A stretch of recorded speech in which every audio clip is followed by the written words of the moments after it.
ಚಳಿಗಾಲದಲ್ಲಿ ಮಕ್ಕಳ ಆರೋಗ್ಯದ ಮೇಲೆ ಎಷ್ಟು ನಿಗಾ ಇಟ್ಟರೂ ಸಾಲೋದಿಲ್ಲ. ಆದ್ರೀಗ ಮಕ್ಕಳಲ್ಲಿ ಬ್ರಾಂಕೈಟಿಸ್ ಹೆಚ್ಚಾಗಿ ಕಾಣಿಸಿಕೊಳ್ತಾ ಇದ್ದು ಪೋಷಕರು ಮಕ್ಕಳ ಆರೋಗ್ಯದ ಮೇಲೆ ನಿಗಾ ಇರಿಸಬೇಕಾಗಿದೆ.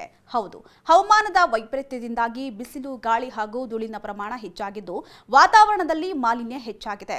ಈ ಮಾಲಿನ್ಯದಿಂದ ಮಕ್ಕಳಲ್ಲಿ ಇಮ್ಯುನಿಟಿ ಪವರ್ ಕಡಿಮೆ ಆಗ್ತಾ ಇದ್ದು ಧೂಳಿನಿಂದ ಮಕ್ಕಳಲ್ಲಿ ಅಲರ್ಜಿ ಕಾಣಿಸಿಕೊಳ್ತಾ ಇದ್ದು ಇದರಿಂದ ಬ್ರಾಂಕೈಟಿಸ್ ಹೆಚ್ಚಾಗಿ ಕಾಣಿಸಿಕೊಳ್ತಾ ಇದೆಯಂತೆ. ಹೌದು, ಸದ್ಯ ಬೆಂಗಳೂರಿನಲ್ಲಿ 20% ರಿಂದ 30% ಬ್ರಾಂಕೈಟಿಸ್ ಕೇಸ್ಗಳು ಮಕ್ಕಳಲ್ಲಿ ಕಂಡು ಬರ್ತಾ ಇದ್ದು ಪೋಷಕರು ಮಕ್ಕಳ ಆರೋಗ್ಯದ ಮೇಲೆ ನಿಗಾ ಇಡಬೇಕಾಗಿದೆ. ಅಂದಹಾಗೆ ಈ ಬ್ರಾಂಕೈಟಿಸ್ ಬಂದಾಗ ಶ್ವಾಸಕೋಶದ ನಾಳದಲ್ಲಿ ಲೋಳೆಯ ಹರಿವು ಹೆಚ್ಚಾಗಲಿದೆಯಂತೆ. ಇನ್ನು ಕಫದ ಕಾರಣದಿಂದಾಗಿ ಆಗಾಗ ಕೆಮ್ಮು, ಸಣ್ಣ ಜ್ವರ, ಉಸಿರಾಡುವಾಗ ತೊಂದರೆ ಹಾಗೂ ಉಬ್ಬಸದ ಶಬ್ದ ಉಂಟಾಗಲಿದೆಯಂತೆ. ಇನ್ನು ಇದೇ ವೇಳೆ ಆಯಾಸ, ಎದೆನೋವು ಬರಲಿದೆಯಂತೆ. ಇನ್ನು ಬ್ರಾಂಕೈಟಿಸ್ಗೆ ಸೂಕ್ತ ಸಮಯದಲ್ಲಿ ಚಿಕಿತ್ಸೆಯನ್ನ ಪಡ್ಕೊಳ್ಳದೇ ಇದ್ರೆ ದೀರ್ಘಕಾಲದವರೆಗೂ ಕೂಡ ಕಾಡಲಿದೆಯಂತೆ. ಹೀಗಾಗಿ ಇಂತಹ ಗುಣಲಕ್ಷಣಗಳು ಮಕ್ಕಳಲ್ಲಿ ಕಂಡು ಬಂದ್ರೆ ವೈದ್ಯರ ಸಲಹೆ ಪಡೆಯುವುದು ಸೂಕ್ತ ಅಂತ ಮಕ್ಕಳ ತಜ್ಞರು ಹೇಳ್ತಿದ್ದಾರೆ.